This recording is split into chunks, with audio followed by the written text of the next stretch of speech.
ദൈവസ്ഥിതി വളരെ ചുരുക്കത്തോടെ താല്പര്യത്തോടെ കടന്നുവന്നിരിക്കുന്ന ദാസന്മാർ അനുഗ്രഹിക്കട്ടെ, അങ്ങയോടെ ഓർക്കുന്നു. കർത്താവ് സഹായിക്കട്ടെ എന്ന് ഞാൻ പ്രാർത്ഥിക്കുന്നു. ഈ രാത്രിയിൽ വീണ്ടും നാം ചിന്തിച്ചു വന്ന ദൈവജന ഭാഗത്തിന്റെ കൺക്ലൂഷനിലേക്ക് കൊണ്ടുവരാനാണ് ഞാൻ ആഗ്രഹിക്കുന്നത്. കഴിഞ്ഞ ആഴ്ചയും നമ്മൾ പൂർത്തീകരിക്കാൻ കഴിഞ്ഞില്ല. ലൂക്കോസ് എഴുതിയ സുവിശേഷം 5-ാം അധ്യായം ആസ്പദമാക്കിക്കൊണ്ട് എന്താണ് നമ്മുടെ ജീവിതത്തിലെ ദൈവിക ഇടപെടലിന്റെ ലക്ഷ്യം, ആത്യന്തികമായിട്ട് ദൈവം നമ്മെ തെരഞ്ഞെടുത്തതിന്റെ ഉദ്ദേശം എന്താണ്, ദൈവം എന്താണ് നമ്മളിൽ നിന്ന് പ്രതീക്ഷിക്കുന്നത്. ഒരു കാലയളവ് വരെ ഞാൻ ചിന്തിച്ചിരുന്നത് എന്നെയും കൊണ്ട് വലിയ കാര്യങ്ങളൊക്കെ ചെയ്തിട്ട് എനിക്ക് ഒരു അഭിമാനം, ഞാൻ വലിയ കർത്താവിന്റെ, കാരണം ആൾക്കാർ പറയുന്നത് തിരിഞ്ഞു പോകാറുണ്ട്, വലിയ കർത്താവിന്റെ വലിയ ദാസൻ എന്നൊക്കെ ആൾക്കാർ പറയുമ്പോൾ തിരിഞ്ഞു പോയതായിട്ടുള്ള ചരിത്രം തന്നെയാണ്. കർത്താവ് വലിയതും ദാസൻ വലിയതുമാകുന്ന ചരിത്രം സത്യത്തിൽ വേദപുസ്തകത്തിൽ ദാസൻ ഉപയോഗിച്ചിരിക്കുന്ന എബെദ് അല്ലെങ്കിൽ ഡുലോസ് എന്നുള്ള പദപ്രയോഗത്തിന് എലിയ എന്നോ ചെറുതെന്നോ പ്രത്യേകിച്ച് വിശേഷണത്തിന്റെ ആവശ്യമില്ലാത്ത വിധത്തിൽ ഏറ്റവും താണ ലെവലിലുള്ള പ്രവൃത്തിയാണ് എന്നുള്ളതാണ് വേദപുസ്തകത്തിൽ കാണുവാൻ കഴിയുന്നത്. പിന്നെ ഉയർത്തുന്നത് ക്രിസ്തുവിനെ ആയതുകൊണ്ട് ക്രിസ്തുവിനെ വഹിച്ചുകൊണ്ട് പോയപ്പോൾ ആ കഴുതയ്ക്കുണ്ടായ ഒരു ചെറിയ അഭിമാനം, അത് മാത്രമേ ഉള്ളൂ. അല്ലാതെ പ്രത്യേകിച്ച് ഒന്നും തന്നെ എടുത്തു പറയാനുള്ള യോഗ്യത ഇല്ല എന്നുള്ളത് ആ വചനത്തിൽ വളരെ ഗൗരവമായി ആഴത്തിൽ പഠിക്കുമ്പോൾ നമുക്ക് മനസ്സിലാവും. അപ്പോൾ സത്യത്തിൽ നമ്മളിൽ വലിയ കാര്യങ്ങൾ ചെയ്തിട്ട് നമ്മളെ വലിയവരാക്കുക എന്നുള്ളൊരു താല്പര്യം ദൈവത്തിന് ഈ ഭൂമിയിലുണ്ടെന്ന് എനിക്ക് തോന്നുന്നില്ല. ആത്യന്തികമായിട്ട് നമ്മളെ കുറിച്ചുള്ള താല്പര്യം നമ്മളെ കിട്ടിയാൽ കർത്താവിൽ നിന്ന് വാഹനം വേണം, കർത്താവിന് നമ്മളെ കിട്ടിയാൽ, നമ്മളെ ലഭ്യമാക്കിയാൽ, നമ്മൾ കർത്താവിന് കൊടുത്താൽ, ഡിമാൻഡ്സ് ഇല്ലാതെ, നമ്മുടെ ഉപാധികളൊന്നും വെക്കാതെ നമ്മളെ തന്നെ ദൈവത്തിന് ലഭ്യമാക്കിയാൽ, അതിന് ഉൾപ്പെട്ട് നിൽക്കുന്ന റൈറ്റസ് പാസ്റ്റർ എന്നോ അവിടെ ഇരിക്കുന്ന സാം പാസ്റ്റർ എന്നോ അവിടെ ഇരിക്കുന്ന വിശ്വാസിയെന്നോ വേർതിരിവ് കാണുന്ന ഒരു വ്യക്തിയല്ല ഞാൻ. ഇന്ന് രാത്രി പറയട്ടെ, നമ്മൾ വ്യക്തിപരമായിട്ട് ദൈവത്തിന് ലഭ്യമാണെന്ന് 100% കർത്താവിന് മനസ്സിലായാൽ ദൈവം ചിലപ്പോൾ തന്റെ മഹത്വത്തിന് വേണ്ടി നമ്മെ തന്റെ കരങ്ങളിൽ എടുത്തു എന്നിരിക്കാം. അതിന്റെ 100% ഉദ്ദേശം നമ്മുടേതല്ല, ദൈവത്തിൻ്റെത് മാത്രമാണ്. എന്നാൽ ഈ കാലഘട്ടത്തിൽ പറ്റിപ്പോയിരിക്കുന്നത് എനിക്കൊരാഗ്രഹം, എന്നെ കർത്താവ് ഉപയോഗിച്ചിട്ട് എന്നെ 4 പേരൊന്ന് അറിയട്ടെ. ഒരിക്കലും ഞാൻ അങ്ങനെ പ്രാർത്ഥിക്കുകയായിരുന്നു. കാരണം പെന്തക്കോസ്ത് കുടുംബത്തിൽ 4ാം തലമുറ ആയതുകൊണ്ട് കൊച്ചിലേ മുതലേ ഈ ഭക്തന്മാരെ കുറിച്ചുള്ള ചരിത്രം, DL മൂടി, വലിയ വലിയ മൂടികളെ കുറിച്ചുള്ള ചരിത്രമൊക്കെ കേട്ടപ്പോൾ ഞാനും പ്രാർത്ഥിക്കുന്നു, കർത്താവ് ആ ദേവദാസനെ പോലെ ആക്കണേ, ഈ ദേവദാസനെ പോലെ ആക്കണേ. ഇങ്ങനെ പ്രാർത്ഥിക്കുന്ന ഒരു സ്വഭാവം എനിക്കുണ്ട്. ആരെ പോലെയൊക്കെ ആകാനുള്ളൊരു വ്യക്തിത. സത്യത്തിൽ ലോകത്തിൽ ഇന്ന് 800 കോടി മനുഷ്യരുണ്ടെങ്കിൽ ഓർത്തുകൊള്ളണം, ഒരുത്തനോട് തുല്യനായിട്ട് ഒരുത്തനില്ല. സമാനതയുള്ളവരുണ്ട്, പക്ഷെങ്കിൽ ഒരുത്തനോട് തുല്യനായിട്ട് ഒരുത്തനില്ല.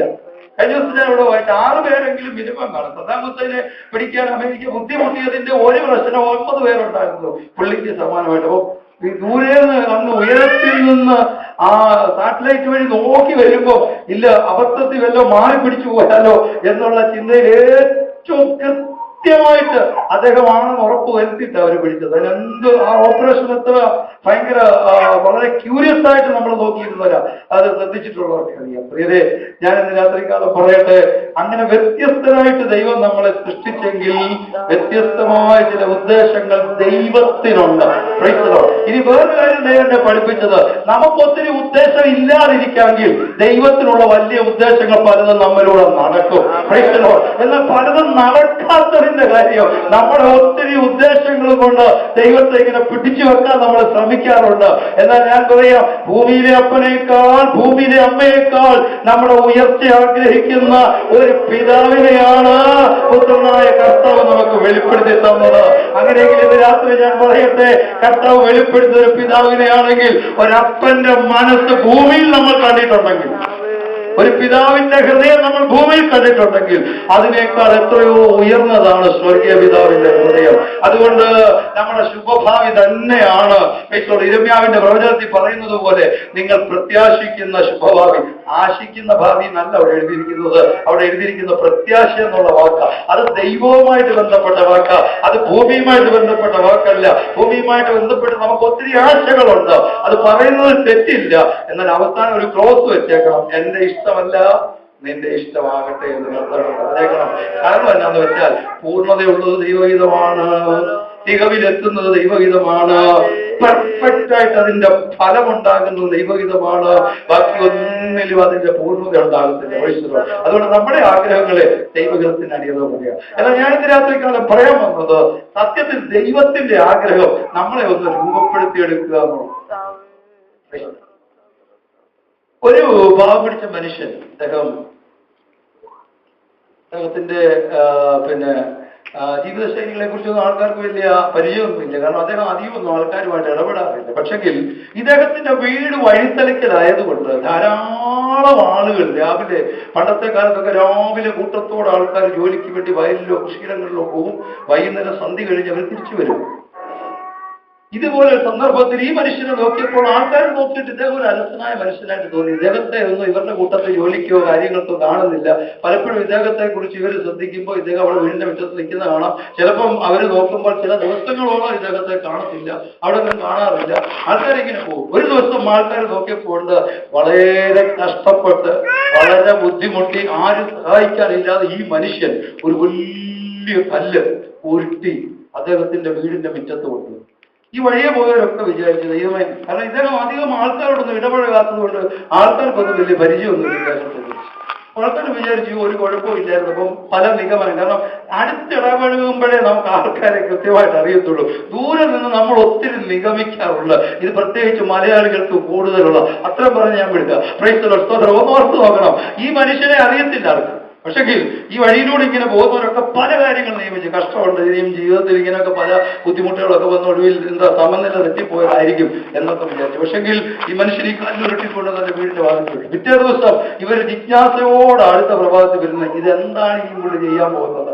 അടുത്ത പ്രഭാതത്തിൽ ഇവർ നോക്കിയപ്പോഴുണ്ട് ഇദ്ദേഹം ഒരു ചെറിയ ഇരുമ്പിന്റെ കഷ്ണ ഉളിയും ചെറിയൊരു ചുറ്റികയുമായിട്ട് ഈ കല്ലിന്റെ ചില ഭാഗങ്ങൾ കോർത്തിരിക്കുന്ന ഷാർപ്പായിട്ടുള്ള ചില ഭാഗങ്ങളൊക്കെ തട്ടി ഉടച്ച് ഇദ്ദേഹം ഇങ്ങനെ അതിനെ ഇങ്ങനെ എന്തൊക്കെയോ ചെയ്യുന്നു. പോകുന്നവർക്കൊക്കെ പിന്നെയും ജിജ്ഞാസ വർദ്ധിച്ച് വൈകിട്ട് തിരിച്ചു വരുമ്പോൾ മുമ്പ് നോക്കാത്തവരോട് ഇങ്ങോട്ട് നോക്കാൻ തുടങ്ങി. കാരണം യാത്രയുടെ ക്ഷീണം മറക്കാമല്ലോ എന്തെങ്കിലും ഇങ്ങനെ കാഴ്ചകൾ കാണാമെങ്കിൽ. Price the Lord. അങ്ങനെ ഇവർ തിരിച്ചു വരുന്ന വഴിക്കൊക്കെ നോക്കാൻ തുടങ്ങി. ഇങ്ങനെ തിരിച്ചു പോകുന്ന വഴിക്കും തിരിച്ചു അങ്ങോട്ട് പോകുന്ന വഴിക്കും ഒക്കെ നോക്കി. ഇങ്ങനെ പോയി കഴിഞ്ഞപ്പോൾ ശ്രദ്ധിക്കുക, കുറെ ദിവസം കഴിഞ്ഞപ്പോൾ ഈ വലിയ കല്ല് ചെറുതായി വരുന്നു. ഇപ്പുറത്ത് കുറെ കൽച്ചീളുകളുമായി ഇദ്ദേഹത്തിന്റെ വീട്ടിന്റെ മുറ്റത്തൂടെ സ്വതന്ത്രമായിട്ട് ആൾക്കാർക്ക് സഞ്ചരിക്കാൻ പോലും പറ്റാത്ത വിധത്തിൽ അദ്ദേഹത്തിന്റെ വീടിന്റെ മുറ്റം വൃത്തികേടായി. ഇതൊക്കെ കണ്ടപ്പോഴത്തേക്ക് ആൾക്കാർക്ക് ഒത്തിരി മനസ്താപവും ഭാരവും ഒക്കെ തോന്നി. എന്നാൽ ഇങ്ങനെ പോയിക്കൊണ്ടിരിക്കുന്നതിൽ ഒരാള് ഇദ്ദേഹത്തിന്റെ അടുക്ക ചെന്നിട്ട് അദ്ദേഹത്തോട് ചോദിച്ചു, എന്താണ് പേര്, എന്താ ഇങ്ങനെയൊക്കെ ചെയ്തത്. അദ്ദേഹം പറഞ്ഞതിന്റെ മറുപടി ഇങ്ങനെ പറഞ്ഞതായിട്ട് ഞാൻ വായിച്ച ഈ കഥയിൽ എഴുതിയിരിക്കുന്നത്, ആ മനുഷ്യൻ പറഞ്ഞത്, ഈ കല്ലിനകത്ത് ഞാൻ ഒരിക്കൽ ഇങ്ങനെ യാത്ര ചെയ്ത് പോയപ്പോൾ ഈ കല്ല് കണ്ടു. ഈ കല്ലിനകത്ത് വളരെ സുന്ദരമായ ഒരാളത്വം, ഒരു രൂപം മറഞ്ഞിരിപ്പുണ്ട്. അതിനെ എങ്ങനെയെങ്കിലും എനിക്ക് പുറത്തു കൊണ്ടുവരണം. അതിനുവേണ്ടിയുള്ള പണിയാണ് ഞാനിപ്പോൾ ആരംഭിച്ചിരിക്കുന്നത്. ആ മനുഷ്യൻ പറഞ്ഞ മറുപടി നിങ്ങൾ ശ്രദ്ധിച്ചോ. ഈ കല്ലിനകത്ത് ഒരു സുന്ദരമായ രൂപം മറഞ്ഞിരിപ്പുണ്ട്. ഇതിനെ എങ്ങനെയെങ്കിലും ഒന്ന് പുറത്തു കൊണ്ടുവരണം. പിന്നെ തുടർന്നുള്ള ദിവസങ്ങളിൽ ആശയക്കുഴപ്പമൊക്കെ മാറി ആൾക്കാർ ശ്രദ്ധിച്ചു. ആ ഒരു ഐഡിയ കിട്ടിയപ്പോൾ ആൾക്കാർ ശ്രദ്ധിച്ചു. ചില ദിവസങ്ങൾ കഴിഞ്ഞപ്പോൾ ഇവർക്ക് മനസ്സിലായി, ഇവര് വിചാരിക്കുന്ന പാർട്ടിയൊന്നുമല്ല, ഇദ്ദേഹത്തിന്റെ ഹൃദയത്തിനകത്തൊരു ചിത്രമുണ്ട്. ആ ചിത്രപ്രകാരം ഈ കല്ലിനകത്തുനിന്ന് ഒരു രൂപത്തെ അദ്ദേഹം എന്ത് ചെയ്യുക, പുറത്തു കൊണ്ടുവരികയാണ്. ദിവസങ്ങൾ കഴിഞ്ഞപ്പോൾ വലിയ ആൾക്കൂട്ടം ഇദ്ദേഹത്തിന്റെ മുറ്റത്ത് നോക്കിയപ്പോൾ പഴയ ഒരു കഥയായിട്ടല്ല വായിച്ചത്. ആ രാജ്യത്തിന്റെ, ആ ദേശത്തിന്റെ, ആ നാട്ടുരാജ്യത്തിന്റെ അധിപതിയായിരിക്കുന്ന രാജാവ് വന്നിരിക്കുകയാണ്. വില കൊടുത്ത് ഈ മനുഷ്യൻ തീർത്ത ഈ രൂപത്തെ കുറിച്ചുള്ള കേൾവി രാജകൊട്ടാരത്തിലെത്തിയപ്പോൾ രാജാവ് പറഞ്ഞു, അത് വേറെ ആർക്കും ഇരിക്കേണ്ടതല്ല, അത് എന്റെ കൊട്ടാരത്തിന്റെ മുറ്റത്തിരിക്കുന്നതാ. അങ്ങനെ വന്നിട്ട് രാജാവ് വന്നു, താൻ എന്തെല്ലാം സമ്മാനങ്ങൾ ഈ മനുഷ്യന് കൊടുക്കാമോ ഇതെല്ലാം കൊടുത്ത് ആ പ്രതിമയെ അവിടുന്ന് വാങ്ങിക്കൊണ്ട് പോയെന്ന് പറഞ്ഞാണ് ചരിത്രം അവസാനിക്കുന്നത്. ഇനി നമ്മുടെ ഉദ്ദേശത്തിലേക്ക്, നമ്മുടെ വിഷയത്തിലേക്ക് ഞാൻ ഒന്നുകൂടെ ക്ലിയർ ചെയ്ത് ഇന്ന് രാത്രി അവസാനിപ്പിക്കാൻ ആഗ്രഹിക്കുക. മടങ്ങി വരിക. കൽച്ചീണുകൾ കാണുമ്പോൾ അങ്ങോട്ടും ഇങ്ങോട്ടും നോക്കി ഓരോ ആകാശത്തിൽ പൊക്കെ നോക്കിയിരിക്കുമ്പോൾ ആൾക്കാർ വിചാരിക്കും ഇദ്ദേഹത്തിന് ഒരു പണിയുമില്ലയോ. ഇന്ന് രാത്രി ഞാൻ പറയട്ടെ, ജീവിതത്തിൽ വിഷാദം നിറഞ്ഞ സന്ദർഭങ്ങൾ ഉണ്ടാകാം. കർത്താവ് ഹൃദയത്തിൽ തന്ന ചിത്രത്തിനൊത്തവണ്ണം എന്റെ ദൈവമേ, എന്റെ ജീവിതം, എന്റെ കുടുംബം, എന്റെ ജോലി, എന്റെ വിഷയങ്ങൾ രൂപപ്പെട്ടു വരുന്നത് എന്നാണെന്ന് വ്യാകുലപ്പെട്ട് പോകുന്ന സന്ദർഭങ്ങൾ ഉണ്ടാകാം. ഒരു പക്ഷെങ്കിൽ അടുത്ത് താമസിക്കുന്ന കൂടെ ജോലി എന്നൊരു വിചാരിക്കും, എന്തെല്ലാം തിരക്കുണ്ട്, നാളെ രാവിലെ 5 മണിക്ക് എഴുന്നേറ്റ് വീണ്ടും ജോലിക്ക് പോകേണ്ടതാ, ഈ ബൈബിളും എടുത്തുകൊണ്ട് ഈ പോകേണ്ട വല്ല ആവശ്യമുണ്ടോ എന്നൊക്കെ ആൾക്കാർ ചിന്തിക്കുന്നുണ്ടാകാം. മനുഷ്യൻ പല നിലയിൽ വിലയിരുത്തുന്നുണ്ടാകാം.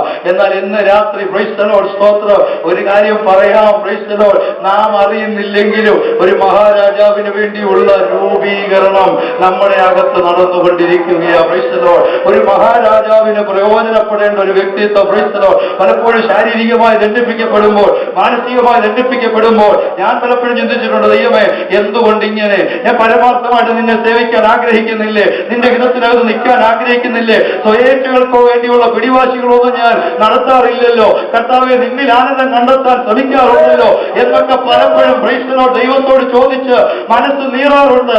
അപ്പോഴൊക്കെ ദൈവം എന്നോട് നിങ്ങളോട് പറയുന്ന ദൂതിതാണ്, നിന്റെ എന്റെ ഹൃദയത്തിനകത്തൊരു ചിത്രമുണ്ട്. ആ ചിത്രത്തിനനുസരിച്ച് നിന്നെ ഞാൻ രൂപപ്പെടുത്തി. ഹല്ലേലൂയ. ഇവിടെ സ്ഥാപിക്കാനല്ല, ഈ ചെളി നിറഞ്ഞ താഴ്വരയിൽ, ഈ കഷ്ടതയുള്ള താഴ്വരയിൽ, ഈ പ്രതികൂലം നിറഞ്ഞ താഴ്വരയിൽ, ഈ ക്ഷീണമുള്ള താഴ്വരയിൽ പലപ്പോഴും ചെയ്യുന്ന പ്രയത്നത്തിന് പ്രതിഫലം പൂർണ്ണമായി കിട്ടാത്ത ഈ താഴ്വരയിൽ നിന്നെ അവസാനിപ്പിക്കാനല്ല, ഇത് നിന്റെ ഒരുക്ക മേഖല മാത്രമാ. ഇനി നിനക്കൊരു നിത്യത, ഇനി നിനക്കൊരു നന്മ, ഇനി നിനക്കൊരു അനുഗ്രഹം, ഇനി നിന്നെ ഞാൻ ഹല്ലേലൂയ ശോഭനമായ നിലയിൽ അനേകർ കണ്ടാസ്വദിക്കത്തക്ക നിലയിൽ ഉയർത്തി നിർത്തുന്ന ഒരു സ്ഥാനം ഞാൻ കണ്ടിട്ടുണ്ട്. ഇന്ന് രാത്രി ദൈവാത്മാവിൽ ഞാൻ പറയട്ടെ, നിരാശയോടെയാണോ ഈ രാത്രി ആയേണ്ടി വന്നത്? എന്തുകൊണ്ട് എന്റെ ഈ ഭാരം മാറുന്നില്ല എന്ന് ഭാരപ്പെട്ട ജീവിതത്തോട് ഇന്ന് രാത്രി ആത്മാവിൽ ഞാൻ വിളിച്ചു വരികയാണ്. നിരാശപ്പെടേണ്ട, ആ രൂപീകരണം പൂർത്തീകരിക്കട്ടെ. എപ്പോൾ വരെ അവന്റെ ഹൃദയത്തിലെ രൂപം നിന്നിൽ പ്രതിഫലിക്കുന്നത് വരെ. Price the Lord, hallelujah. അവന്റെ ഹൃദയത്തിനൊരു രൂപമുണ്ട് കേട്ടോ. ഒരു ശില്പി എപ്പോൾ വരെ ഒരു സ്തംഭത്തെ തല്ലും എന്ന്, ഇടിക്കും, മുറിക്കും, ഉടയ്ക്കും എന്ന് ഞാൻ ചിന്തിച്ചപ്പോൾ തന്റെ ഹൃദയത്തിലുള്ള ഒരു രൂപം അതിനകത്തുനിന്ന് വെളിപ്പെട്ടു വരുന്നത് വരെ അതിനെ ചെത്തിക്കൊണ്ടിരിക്കും, അതിനെ ഇടിച്ചുകൊണ്ടിരിക്കും, അതിനെ വേദനിപ്പിച്ചുകൊണ്ടിരിക്കും. പക്ഷേ പ്രൈസ് ദി ലോർഡ്, ആ രൂപം വെളിപ്പെട്ട് കഴിഞ്ഞാൽ പഴയ കാട്ടുകല്ലല്ല. പ്രൈസ് ദി ലോർഡ്, ആ രൂപം അതിനകത്തുനിന്ന് പൂർണ്ണമായി കഴിഞ്ഞാൽ പ്രൈസ് ദി ലോർഡ് പഴയ കാട്ടുകല്ലല്ല. കഷ്ടതയില്ലാത്തൊരു ജീവിതമില്ല പ്രിയരെ, മനസ്സിലാക്കിക്കോണം. പ്രൈസ് ദി ലോർഡ്, പല നിലയിൽ പല പ്രസംഗങ്ങളും നമ്മൾ ഇവിടെ കേൾക്കുന്നുണ്ടാകാം. എന്നാൽ ഇന്ന് രാത്രി ഞാൻ പറയാം, കഷ്ടതയില്ലാത്തൊരു ജീവിതമില്ല. എന്നാൽ കഷ്ടതയിൽ പെട്ടുപോകാൻ നമുക്ക് സഹിക്കാവുന്നതിലധികം പരീക്ഷ നൽകി നമ്മെ നഷ്ടപ്പെടുത്തി കളയാൻ ഒരിക്കലും നമ്മുടെ സ്വർഗീയ പിതാവ് ആഗ്രഹിക്കുന്നില്ല. നാം ഈ ദിവസങ്ങളിൽ പുറത്തു വരും. Price the Lord. അതാണ് പത്രോസിന്റെയും കൂട്ടത്തിന്റെയും ജീവിതത്തിൽ നമ്മൾ കണ്ടുകൊണ്ടിരിക്കുന്നത്. Price the Lord. ഒന്നാമത്തെ കാര്യം ഞാൻ പറഞ്ഞത് നിങ്ങൾ ഓർക്കുമല്ലോ, പ്രതീക്ഷ കൈവിടാതെയുള്ള പ്രവർത്തന സന്നദ്ധത. ശരിയാണ്. Price the Lord. ഇന്നലെ അധ്വാനിച്ചു, വെറുതെ ആയിപ്പോയി. എന്നാലും എന്നെങ്കിലും സമയമുള്ളപ്പോൾ പിന്നെ വരാം. അല്ല, നാളെയും ഇതേ സമയത്ത് ഞാൻ ഇവിടെ വന്ന് എന്ത് ചെയ്യും? അലവിശും. ആ തീരുമാനത്തിലാണ് പ്രഭാതത്തിൽ പത്രോസ് എന്ത് ചെയ്യുന്നത്? വല കഴുകി കൊടുക്കുന്നത്. അത് കണ്ടതുകൊണ്ടാണ്, ആ കഴുകാൻ അവിടെ നിന്നതുകൊണ്ടാണ് കർത്താവ് ഇവനെ കണ്ടത്. മനസ്സിലാകുന്നുണ്ടോ? നിരാശപ്പെട്ട് ഉൾവലിയുന്നവരെ ചിലപ്പോൾ കർത്താവിന്റെ പ്രവർത്തന പരിധിക്കകത്ത് ചിലപ്പോൾ കർത്താവ് കണ്ടെന്നിരിക്കത്തില്ല. Price the Lord. ഇന്ന് രാത്രി ഞാൻ മർമ്മം പറയാം. ജീവിതത്തിൽ ഒന്ന് പ്രയത്നിച്ചു, അവിടെ ഒരു ഫലശൂന്യത കണ്ടിട്ട് ഉൾവലിഞ്ഞ് രാവിലെ വലയെടുത്ത് ചുരുട്ടി കോഴിക്കോട്ട് എറിഞ്ഞിട്ട് പോയി വീട്ടിൽ പോയി കിടന്നുറങ്ങിയായിരുന്നെങ്കിൽ ഈ ദൈവപ്രവൃത്തി ഒരു പക്ഷെങ്കിൽ ദൈവം കണ്ടിട്ടുണ്ടെങ്കിൽ ചിലപ്പോൾ താമസിച്ചു വന്നു. പക്ഷെ അത് വൈകിപ്പോയി. എന്നാൽ ഹല്ലേലൂയ സ്തോത്രം, ആ രാവിലെ ഹല്ലേലൂയ ക്ഷീണമുണ്ട്, ഉറക്ക ക്ഷീണമുണ്ട്, ഒക്കെ ഉണ്ടെങ്കിലും അവൻ പ്രവർത്തന സന്നദ്ധനായി അടുത്ത വൈകിവേളയ്ക്ക് വേണ്ടിയുള്ള ഒരുക്കത്തോടെ അവൻ അത് തയ്യാറായപ്പോൾ അവന്റെ ആ പരിശ്രമത്തെ ദൈവം കണ്ടു. Price the Lord. ഹല്ലേലൂയ. ഇന്ന് രാത്രി ഞാനൊരു മർമ്മം നിങ്ങളോട് പറയാം. എപ്പോഴാണ് കർത്താവ് നമ്മളെ കാണുന്നത്? നിരാശപ്പെട്ട് പുറകോട്ട് പോകുമ്പോഴല്ല, ഒരുക്കത്തോടെ വീണ്ടും പ്രയത്നിക്കാനുള്ള മനസ്സോടെ, അത് പൗലോസിന്റെ ഭാഷയിൽ പറഞ്ഞ ഉത്സാഹത്തിൽ മടുപ്പില്ലാതെ ആത്മാവിൽ എരിവുള്ളവരായി ഞാൻ അനുഗ്രഹം കണ്ടിട്ടുള്ളത്. Price the Lord. ഹല്ലേലൂയ. ഒരു ദൈവ ശുശ്രൂഷ കുടുംബത്തിൽ വളർന്നതുകൊണ്ട് ഹല്ലേലൂയ സ്തോത്രം, എന്റെ ജീവിതകാലവും മുഴുവനും ഞാൻ കണ്ടിട്ടുള്ളൊരു കാര്യം ഞാൻ നിങ്ങളോട് പറയാം. ഉത്സാഹത്തോടെ ദൈവത്തിന് വേണ്ടി നിന്നിട്ടുണ്ടോ? സാഹചര്യങ്ങളെ നോക്കാതെ കർത്താവിന്റെ നാമത്തിൽ നിന്നിട്ടുണ്ടോ? അങ്ങനെയുള്ള കുടുംബങ്ങളുടെ 100 കുടുംബങ്ങളുടെ ചിത്രം എന്റെ കണ്ണിന് മുമ്പിൽ ഇപ്പോൾ നിൽപ്പുണ്ട്. Price the Lord. ഹല്ലേലൂയ. സാഹചര്യങ്ങളെ നോക്കാതെ, പരിമിതികളെ നോക്കാതെ, ബുദ്ധിമുട്ടുകളെ നോക്കാതെ അല്പം ജീവൻ ഉള്ളിൽ ശേഷിക്കുന്നെങ്കിൽ ആത്മീയതയ്ക്ക് മുൻതൂക്കം കൊടുത്ത്, ദൈവസഭയ്ക്ക് മുൻതൂക്കം കൊടുത്ത്, ദൈവരാജ്യത്തിന് മുൻതൂക്കം കൊടുത്ത്, അല്ലെങ്കിൽ ഒത്തിരി ഉത്തരവാദിത്തങ്ങൾ ചെയ്തു തീർക്കാനുണ്ട്, നാളത്തേക്ക് ഒത്തിരി തയ്യാറെടുപ്പുകൾ ചെയ്യാനുണ്ട്. എന്നാൽ അതൊക്കെ മാറ്റിവെച്ചിട്ട് അല്ലെങ്കിൽ 1 മണിക്കൂർ 1.5 മണിക്കൂർ സമയം ദൈവസന്നിധി വേർതിരിക്കാമെന്ന് വിചാരിച്ച് ദൈവമാതോടത്തി വന്നിരിക്കുന്നത് വെറുതെ ആകത്തില്ല. ഈ പ്രയത്നത്തെ കർത്താവ് കണ്ടുകൊണ്ട് അടുത്ത പടിയിലേക്ക് നമ്മെ കൈപിടിക്കുയർത്ത് അവന്റെ കാറ്റുവരുകൾ ഈ കരയിൽ എത്തിയിട്ടുണ്ട്. വിശ്വസിക്കുന്നവർക്കായി ദൈവത്തെ സ്തുതിക്കുക.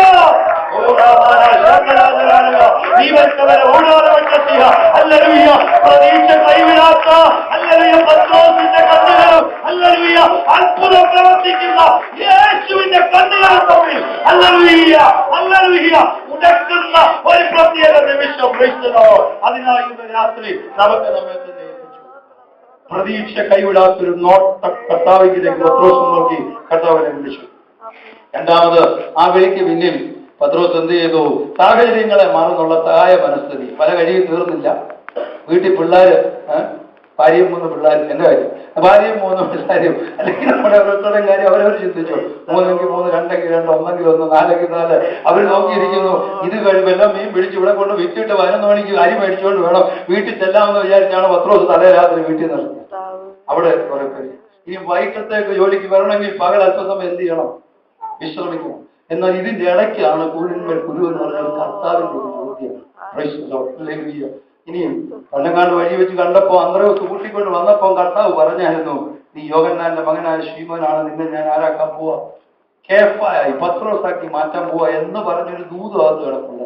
അപ്പൊ അങ്ങനെ ഒരു മുൻപരിചയം ഉള്ളതുകൊണ്ടിട്ടിട്ട് ഓടാനും എന്ത് ചെയ്യുന്നില്ല, പറ്റുന്നില്ല.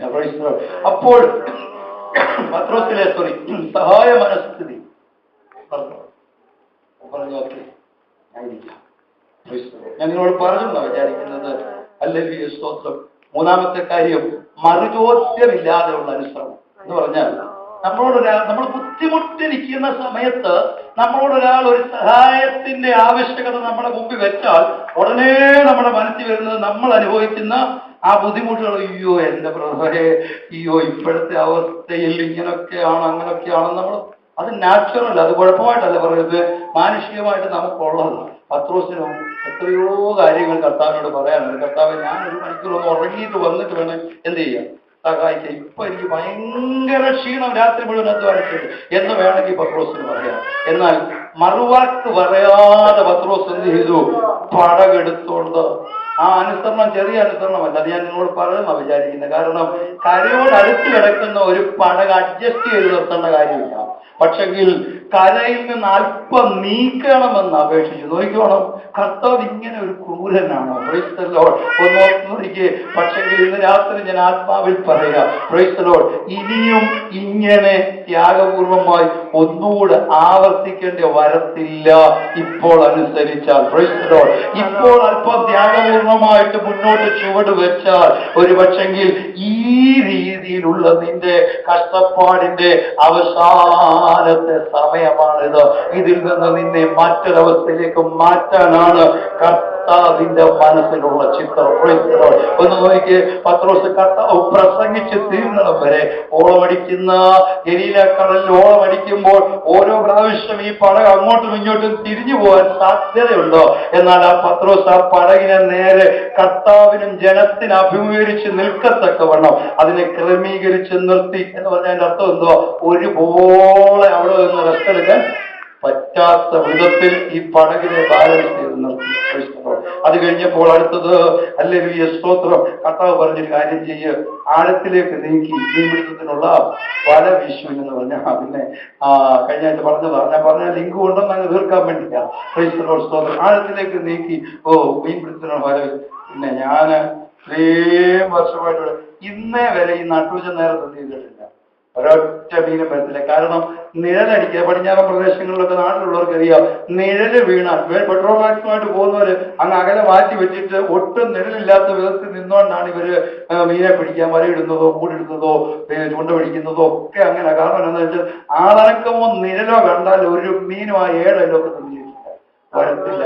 ആ സന്ദർഭത്തില് അല്ലെങ്കിൽ ഇന്നലെ ഇങ്ങോട്ട് വന്ന തച്ചൻ പറയുക സ്തോത്രം, അങ്ങോട്ട് നീക്കി ആഴത്തിലോട്ട് നീക്കി വലയിട്ടോളാൻ. പക്ഷെങ്കിൽ ഉള്ള കാര്യം എന്താണെന്നറിയാമോ? ഉള്ള അവസ്ഥ തുറന്ന് പറഞ്ഞു. രാത്രി മുഴുവൻ എന്ത് ചെയ്തു? അധ്വാനിച്ചു, ഒന്നും കിട്ടിയില്ല. അടുത്ത് പറയുന്നത് നിന്റെ വാക്കിന് വലയിടാം. ആ നിന്റെ വാക്കിനെന്ന് പറഞ്ഞ അതിന് അണ്ടർലൈൻ ചെയ്യണം. കാരണം എന്റെ അനുഭവത്തിന്റെ വെളിച്ചത്തിൽ നടക്കാത്ത ഒരു കാര്യം പലരും പറയാറുണ്ട്, എന്റെ പാസ്റ്ററെ ഇതൊക്കെ എത്ര നടന്ന എത്ര പാസ്റ്റർമാരും ഒന്ന് പ്രസംഗിച്ച ഇവിടെ ഒന്നും നടക്കാൻ പോകും. ഇവിടുത്തെ കാര്യമില്ല, ഇവിടെ കാര്യങ്ങളോട് പറഞ്ഞില്ല. പക്ഷെങ്കിൽ പലരും പറയാറുള്ളത്, ഞാൻ പറഞ്ഞില്ല, ഞാനൊരു ശുശ്രൂഷ കുടുംബത്തിൽ വളർന്നതുകൊണ്ട് പല പല കാര്യങ്ങൾ പല ആംഗിളിൽ നിന്ന് കേട്ടിട്ടുണ്ട്. അതിൽ പറയുന്നൊരു കാര്യമാണ്, പാസ്റ്ററെ ഇതിന് മുമ്പിരുന്ന പാസ്റ്റർ ഇതിന്റെ 18 അടവും പ്രയോഗിച്ചതാ, ഇവിടെ ഒരുത്തരും ചലിച്ചില്ല, പിന്നെ ഇനിയും ചലിക്കാൻ പോകുന്നത്. പ്രിയമുള്ളവരെ, ഞാനൊരു കാര്യം പറയാം, ചോദ്യം ചെയ്യാതെ ദൈവത്തെ അനുസരിക്കാനും ദൈവത്തെ താഴ്ത്താനും ദൈവം മുമ്പിൽ ഏൽപ്പിച്ചു കൊടുക്കാനും തയ്യാറായാൽ ഹല്ലേലൂയ, അത്ഭുതം ഇന്നും തീർന്നിട്ടില്ല. ഹല്ലേലൂയ, അടയാളങ്ങൾ കുറഞ്ഞിട്ടില്ല. ഞാൻ വിശ്വസിക്കുന്നത് മത്തായിയിലെ ദൈവത്തെയാ, ഞാൻ വിശ്വസിക്കുന്നത് മർക്കോസിലെ ദൈവത്തെയാ, ഞാൻ വിശ്വസിക്കുന്നത് ലൂക്കോസിലെ ദൈവത്തെയാ, ഞാൻ വിശ്വസിക്കുന്നത് യോഹന്നാന്റെ ദൈവത്തെയാ, ഞാൻ വിശ്വസിക്കുന്നത് അപ്പോസ്തല പ്രവൃത്തിയിലെ ദൈവത്തെയാ. അന്ന് ആത്മാവ് എടുത്തുകൊണ്ട് പോയെങ്കിൽ ഇന്നും എടുത്തുകൊണ്ട് പോകുന്നു വിശ്വസിക്കുന്ന ഒരുവനാണ് ഞാൻ. ഹല്ലേലൂയ. ഇന്ന് രാത്രി ഞാൻ പറയട്ടെ, ആവശ്യമുണ്ടെങ്കിൽ ദൈവം തന്റെ അത്ഭുതങ്ങൾ ഇന്ന് ചെയ്യാൻ ശക്തന. അന്ന് നിഴൽ വീണ സൗഖ്യം വ്യാപരിച്ചെങ്കിൽ ഇന്ന് ഞാൻ പ്രാർത്ഥിക്കുമ്പോൾ ആത്മാവിൽ വിശ്വസിക്കുന്നു. പലപ്പോഴും ഞാൻ പ്രാർത്ഥിക്കാറുണ്ട്, കർത്താവേ അന്ന് നിഴൽ വീണ് സൗഖ്യം വ്യാപരിച്ചെങ്കിൽ ഇന്ന് നിഴൽ വീണ് സൗഖ്യം വ്യാപരിക്കാം. അന്ന് മരിച്ചവർ ഉയർത്തെങ്കിൽ ഇന്നും എന്തുകൊണ്ട് ഉയർത്തുകൂടാ? പ്രിയരെ, ഇന്ന് രാത്രി ഞാൻ പറയട്ടെ, അനുഭവങ്ങളുടെ പരാജയത്തിന്റെ ചരിത്രമൊന്ന് മാറ്റിവെച്ചിട്ട് അതൊന്നും വെട്ടി അടത്തി കളഞ്ഞിട്ട് അങ്ങനെയുള്ള ഇന്ത്യൻ കണ്ണികളെ വലിച്ചു വരച്ച് കളഞ്ഞിട്ട് ഫലഭൂഷ്ടമാകേണ്ട അനുഭവങ്ങളിലേക്ക് ഇന്ന് രാത്രി ചുവടുവയ്ക്കാൻ ദൈവത്തിന്റെ ഏൽപ്പിച്ചാൽ, അല്ലെങ്കിൽ തന്നെ അനുസരിക്കാൻ തയ്യാറായാൽ മുക്കുവല്ല ചരിത്രം മാറും എന്നിന്ന് രാത്രി തിരിച്ചറിയുന്നവർക്കായി ദൈവത്തെ അടുത്ത ഭാഗത്തേക്ക് വരിക. അടുത്ത 3.5 മിനിറ്റിനുള്ളിൽ പറഞ്ഞു ഞാൻ നോക്കാം. അടുത്തത് ഹല്ലേലൂയ, 4ാമത്തെ കാര്യം ശൂന്യത. ശൂന്യതയുടെ അവസ്ഥ തുറന്നു പറയാനുള്ള മനസ്ഥിതി. 5ാമത്തെ കാര്യം പങ്കാളിത്ത മനോഭാവം. ചരിത്രത്തിൽ ഇന്ന് വരെ കണ്ടിട്ടില്ലാത്ത വലിയൊരു മീൻപിടുത്തം. ഇന്ന് വരെ ഇങ്ങനത്തെ ഒരു മീൻപിടുത്തം കണ്ടിട്ടില്ല. പടകം കൊണ്ട് പിടിച്ചിട്ടിട്ട് വലിയ മീനുകളാ പടകം കൊണ്ട് നിറഞ്ഞ് മുങ്ങുവാനാകും. ഞാനായിരുന്നെങ്കിൽ എന്റെ ഇന്നത്തെ അവസ്ഥ അനുസരിച്ച് ഞാൻ അധികാരോട് പറയത്തില്ല. ഹല്ലേലൂയ, മറ്റൊരാരും അറിയണ്ട, ഇതൊക്കെ ഇങ്ങോട്ട് മാറ്റി വെക്കാം. ഹല്ലേലൂയ എന്ന് ചിന്തിക്കും. എന്നാൽ അവിടെ എന്നെ ചിന്തിപ്പിച്ചൊരു വലിയ ദൂതുണ്ട്. മറ്റേ പടകിലുള്ളവരെ മാടി വിളിച്ചു, വാ വാ വാ, എന്നെ കൊണ്ട് തന്നെ പറ്റത്തില്ല, we need to share it. Hallelujah, അത്ഭുതങ്ങൾ പങ്കുവയ്ക്കാനുള്ള മനസ്ഥിതി ഉണ്ടോന്ന് നോക്കിയിട്ടാ ദൈവം നമ്മളെ തൊടാൻ ആഗ്രഹിക്കുന്നത്. കർത്താവേ, എല്ലാം 99% ഓക്കെയാ, എന്നിട്ടും എന്താ അത്ഭുതം നടക്കാത്തതെന്ന് ഇന്ന് രാത്രി ആരെങ്കിലും ചിന്തിക്കുന്നെങ്കിൽ ദൈവാത്മാവ് ഞാനൊരു ദൂത് പറയാ. കർത്താവ് ഓർക്കും വാരി അങ്ങോട്ട് തന്നാൽ പങ്കുവയ്ക്കാനുള്ള ഒരു വിശാലത ഉണ്ടോ എന്ന് അകത്തോട്ടൊന്ന് നോക്കും. ആ നോട്ടത്തിന്റെ ആഴത്തിനകത്ത് ഹല്ലേലൂയ, അത്ഭുതത്തിന്റെ സാധ്യത അനന്തമാകും. ഹല്ലേലൂയ. എന്നാൽ ഒരു കാര്യം ഓർത്തോണം, അതുകൊണ്ട് കുറവൊന്നും സംഭവിക്കത്തില്ല. കാരണം രണ്ടു പടകും മുങ്ങുവാറാകുവോളം നിറച്ചു വന്ന വചനത്തിൽ എഴുതിയിരിക്കുന്നത്. ഇന്ന് രാത്രി ഞാൻ പറയട്ടെ, അതിവിടെ തുടങ്ങിയ അത്ഭുതമല്ല, അതിവിടെ തുടങ്ങിയ ദൂതല്ല. അബ്രഹാം അനുസരിച്ച് പുറപ്പെട്ടപ്പോൾ തന്നെ പറഞ്ഞിട്ടുണ്ട്, ഞാൻ നിന്നെ അനുഗ്രഹിക്കും മോനെ, നിന്നെ അനുഗ്രഹിക്കും മോനെ, നിന്നെ അനുഗ്രഹിക്കും മോനെ. ഇതല്ല ഇന്ന് കേൾക്കുന്ന മുഴുവൻ. പക്ഷെ അങ്ങനെ പറഞ്ഞു നിർത്തുന്ന ഒരു ദൈവത്തെ എനിക്ക് വേദപുസ്തകത്തിൽ എങ്ങും കാണാൻ കഴിഞ്ഞിട്ടില്ല. എന്താ വല്ല കണക്കുണ്ടോ? നിന്നെ അനുഗ്രഹിക്കും മോനെ, നിന്നെ അനുഗ്രഹിക്കും, എന്നെ അനുഗ്രഹിക്കണം. ഇതല്ലേ നമ്മുടെ പ്രാർത്ഥന. ഇന്ന് രാത്രി ഞാൻ പറയട്ടെ, അങ്ങനെ പറയുന്ന ഒരു ദൈവത്തെ അല്ല വേദോസ്തത്തിൽ പറഞ്ഞിരിക്കുന്നത്. വേദോസ്തത്തിൽ പറഞ്ഞിരിക്കുന്നത്, നിന്നെ അനുഗ്രഹിക്കാൻ തുടങ്ങിയാൽ നീ ഒരു അനുഗ്രഹമായി മാറും. അല്ല എന്ന് പറഞ്ഞാൽ ഹല്ലേലൂയ സ്തോത്രം. നമ്മൾ പറയത്തില്ലയോ, ദൈവമേ എന്റെ കാര്യം തന്നെ ഒന്നും നടന്നു കിട്ടുന്നില്ല, പിന്നെ എങ്ങനെ ബാക്കിയുള്ളവരുടെ കാര്യമൊന്ന്. ഇത് വേദപുസ്തകത്തിലെ പ്രമാണമല്ല. Praise the Lord. ഹല്ലേലൂയ. ഒരു കാര്യം ഞാൻ പറയാം, കെട്ടിക്കിടക്കുന്ന ജലത്തിനകത്ത് ഹല്ലേലൂയ സ്തോത്രം യൂട്രോഫിക്കേഷൻ എന്ന് പറഞ്ഞൊരു പരിപാടി നടക്കും എന്നാണ് ഹല്ലേലൂയ ശാസ്ത്രം പഠിച്ചവർ പറയുന്നത് ഞാൻ കേട്ടിട്ടുള്ളൂ. എന്ന് പറഞ്ഞാൽ അതിനകത്ത് ജീവന്റെ അവസ്ഥ ക്രമേണ നഷ്ടപ്പെട്ടു കൊണ്ടിരിക്കും. എന്നാൽ ഒഴുകിക്കൊണ്ടിരിക്കുന്ന ജലത്തിനകത്ത് ജീവൻ വ്യാപരിച്ചുകൊണ്ടിരിക്കും.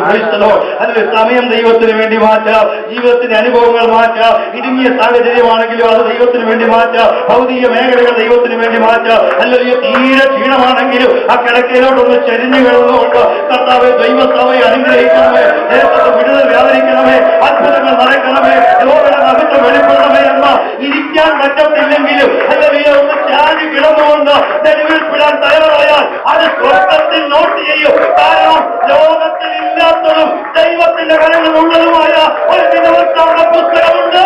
അതിനകത്ത് ദൈവം പലതും കുറിച്ചു വെക്കും, അവർ അത്ഭുതം ചെയ്യും. അറിയപ്പെടാത്ത ഇൻക്രിമെന്റുകൾ, അറിയപ്പെടാത്ത വിടുതലുകൾ. ഞാൻ ഭൗതികതയുടെ ദൈവശാസ്ത്ര പ്രസംഗിക്കുന്നവരല്ല, എന്നാൽ ദൈവം എന്നോട് പറഞ്ഞു, വേദപുസ്തകത്തിലെ ദൈവം അനുഗ്രഹിക്കാൻ വേണ്ടി അനുഗ്രഹിക്കുന്ന ദൈവമാ. എന്നെ ഒരു അനുഗ്രഹമാക്കാൻ വേണ്ടി അവരെന്നെ അനുഗ്രഹിക്കുന്ന ദൈവമാണ്. Hallelujah, hallelujah.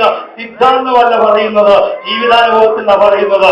സമയം വരുന്നതനുസരിച്ച് ഞാൻ അനുഭവങ്ങളൊക്കെ ഷെയർ ചെയ്തോളാം. പ്രിയരെ, ഇന്ന് രാത്രി പറയട്ടെ, ചില പ്രമാണങ്ങളോ തിയറികളോ അല്ല പറയുന്നത്. അടമാനക ശബ്ദരാജകത്തെത്തിയ ഹല്ലേലൂയ ഒഴുകിക്കൊണ്ടേയിരിക്കട്ടെ, ശബ്ദിച്ചുകൊണ്ടേയിരിക്കട്ടെ. അതുകൊണ്ട് വേദാന്തമായി പറയുന്നത് ദൈവാലയത്തിൽ വന്നാൽ ശ്രദ്ധിക്കണം. കാരണം എല്ലാം വരുത്താൻ ആവശ്യമില്ലാത്ത ഒത്തിരി സംസാരിക്കേണ്ടി വരത്തില്ല, ഒത്തിരി പറയേണ്ട വരത്തില്ല, ഒത്തിരി യാചിക്കേണ്ടി വരത്തില്ല. ഓഫീസിൽ നിന്നും വഴികളിൽ നിന്നും അല്ലെങ്കിൽ പുനർവി ജീവിതം കളയാതിരിക്കണമെങ്കിൽ ദൈവത്തിനെയും നിന്റെ നാളിൽ നിന്ന് ഇന്ന് യാതൊരു പുതിയത്തെ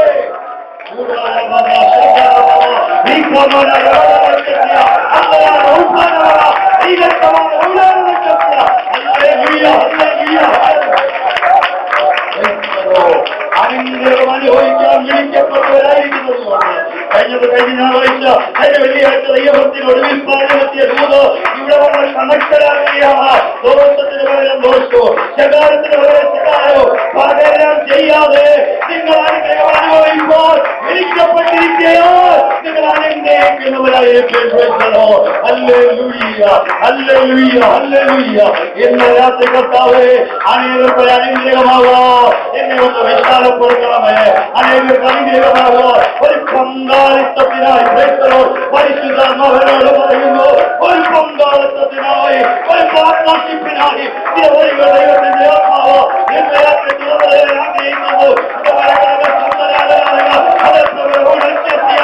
മുന്നോട്ട് കൊണ്ടുപോകാൻ ദൈവത്തിന്റെ ആത്മാവ് അടുത്ത പോയിന്റിലേക്ക് വിടുന്നില്ല. എന്റെ രാത്രി ഞാൻ പറയട്ടെ, ആത്മാവിൽ ദൈവത്തെ ഏറ്റെടുക്കട്ടെ. ചിലരുടെ കടങ്ങളിൽ ചെല്ലാൻ പോകാം, ചിലർ പങ്കുവയ്ക്കാൻ പോകാം, ചിലർ പങ്കുവയ്ക്കാൻ പോകാം, ചില അനുഗ്രഹമായി മാറാൻ പോകാം. നിന്റെ വാക്ക് കേൾക്കുന്നവർ ആത്മിക ചൈതന്യം പ്രാപിക്കുന്ന നിന്റെ സ്പർശനം അനുഭവിക്കുന്നു. ദൈവത്തെ ഏറ്റെടുത്തു വന്ന ഒരനുഭവമായി ഇന്ന് രാത്രി ദൈവത്തിന്റെ മാറ്റം പോയ വിശ്വസിച്ച് ദൈവാത്മാവിനെ ഒരുമിച്ചു തിരിച്ചാരാധിച്ചോട്ടെ, ആത്മാവിനോട് തിരിച്ചോട്ടെ. എല്ലാവരും ചേർന്ന് അനുഭവമായിരിക്കുന്നത്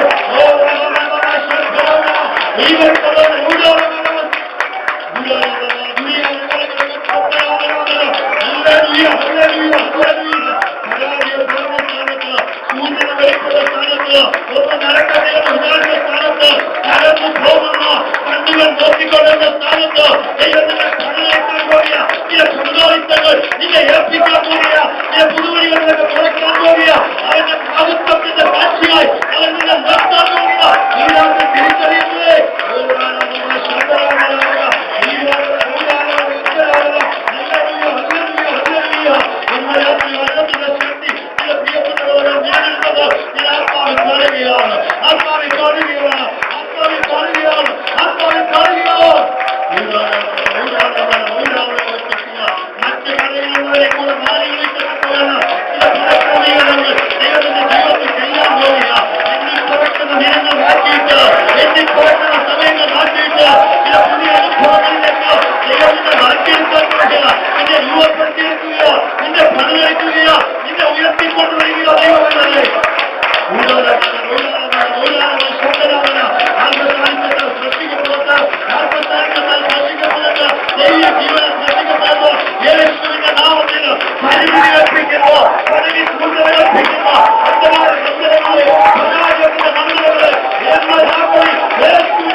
ദൈവങ്ങളിലേക്ക് നമുക്ക് ഏൽപ്പിച്ചു കൊടുക്കാം.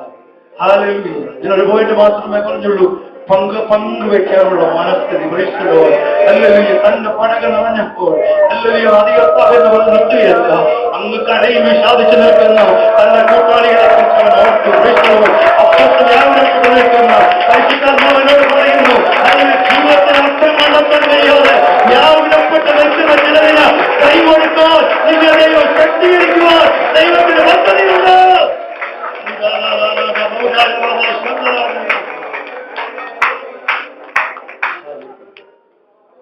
അത്ഭുതം എങ്ങനെയാ പൂർണ്ണമായത്? പ്രാർത്ഥിക്കാൻ പോവുകയാണ്.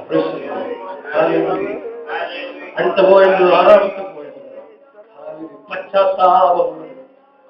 അത്ഭുതം കണ്ടപ്പോൾ അഭിമാനിക്കുകയല്ല, വിടുതൽ കണ്ടപ്പോൾ അഭിമാനിക്കുകയല്ല. ഞാൻ വിശുദ്ധനായതുകൊണ്ട് ദൈവം എനിക്ക് അത്ഭുതം ചെയ്യുന്നുണ്ടല്ലോ. പത്രോസ് നിലവിളിച്ചു, ആവിന്റെ ദൈവമാണ് വിടത്തിൽ സാഷ്ടാംഗം വീടുകൊണ്ട് മനുഷ്യൻ നിന്റെ കൂടെ നിൽപ്പോൾ എനിക്ക് യാതൊരു യോഗ്യതയുമില്ല. അവസാനമായി ഏഴാമത്തെ പോയിന്റ്, ഒരു മാറ്റത്തിനുള്ള ആഗ്രഹമുണ്ട്. എന്താ തെളിവ്? കർത്താവ് പറഞ്ഞു, ഞാൻ നിന്നെ മനുഷ്യൻ. അവിടെ എഴുതിയിരിക്കുന്ന ഒരു വാചകമുണ്ട്, സുവിശേഷങ്ങളിൽ ആവർത്തിച്ചിരിക്കുന്ന ഒരു വാചകമുണ്ട്, ഉടനെ പടകും വലയും കൊടുത്ത് അവനെ അനുഗമിച്ചു. ഈ ഉടനെ അനുഗമിക്കാനുള്ള കാരണം എന്താ? ഈ സ്ഥിതിയിൽ നിന്ന് ഒരു മാറ്റം ഉണ്ടായിരുന്നെങ്കിൽ എന്ന് ആഗ്രഹിച്ചിരിക്കുകയായിരുന്നു. ഈ ജോലിക്ക് മാറ്റം ഉണ്ടായിരുന്നെങ്കിൽ, എന്തിന് മാറ്റം ഉണ്ടായിരുന്നെങ്കിൽ എന്നൊരു ആഗ്രഹം ഉണ്ടായിരുന്നതുകൊണ്ട് ഹല്ലേലൂയ, അടുത്തൊരു നിയോഗം വന്നപ്പോൾ, അടുത്തൊരു ഓഫർ വന്നപ്പോൾ, അടുത്തൊരു കൽപ്പന വന്നപ്പോൾ, അടുത്തൊരു നിയോഗം വന്നപ്പോൾ അതെല്ലാം വീട്ടുകളഞ്ഞിട്ട് അവൻ ഓടാൻ തയ്യാറായി. ഹല്ലേലൂയ, പ്രാർത്ഥിക്കാം, ദൈവങ്ങളിലേക്ക് എത്തിച്ചു കൊടുക്കാം, പ്രബുദ്ധമായി സമർപ്പിക്കാം. ഹല്ലേലൂയ, പ്രാർത്ഥിക്കാൻ പോകുക. എല്ലാവരും ദൈവത്തെ പ്രാർത്ഥിച്ചാണ്. എല്ലാ കഥകളും പറയട്ടെ, സമയം മുമ്പോട്ട് പോകുന്നല്ലോ. പ്രാർത്ഥിച്ച് അവസാനിപ്പിക്കാൻ പോകുക. ഇനി ഒരു പാട്ടിനുള്ള സമയമില്ല. Hallelujah, praise the Lord. Hallelujah. സ്ക്രിപ്റ്റോടെ നിമിഷങ്ങളാണ്. പരിശുദ്ധാത്മാവ് ശക്തമായി ചില പ്രവചനങ്ങളുണ്ട്. ഇന്ന് രാത്രി കൽപ്പിച്ചു, ചില പങ്കാളിത്തത്തിന് വേണ്ടി പങ്കുവയ്ക്കാനൊക്കെ വേണം. ചില വലിയ വിടുതലുകൾ ദൈവത്തിനുള്ള ജീവിതത്തിൽ ചെയ്യാനുണ്ട്. തകർന്നടിഞ്ഞ സ്ഥാനത്ത്, ആരോഗ്യ പരിശുദ്ധാത്മാവ് ഇല്ലാതായ സ്ഥാനത്ത്, ശൂന്യമായ സ്ഥാനത്ത്, അല്ലെങ്കിൽ പ്രതീക്ഷ ദൈവം വയ്ക്കുന്ന ചിലർക്ക് വേണ്ടി ദൈവം ചിലത്, ദൈവത്തിന് വേണ്ടി നിനക്ക് വിശ്വസനയില്ല, നിനക്ക് മാന്യമില്ല, നിനക്കുള്ള ചെയ്ത് ഈ ലോകത്തിന്റെ തീരുമാനമല്ല, ആ ഉയരത്തിലെ തീരുമാനമാണ്. ദൈവങ്ങളെ ഏൽപ്പിച്ചു. ഒടുവിലായി ദൈവാത്മാവ് പറഞ്ഞത് ഹല്ലേലൂയ.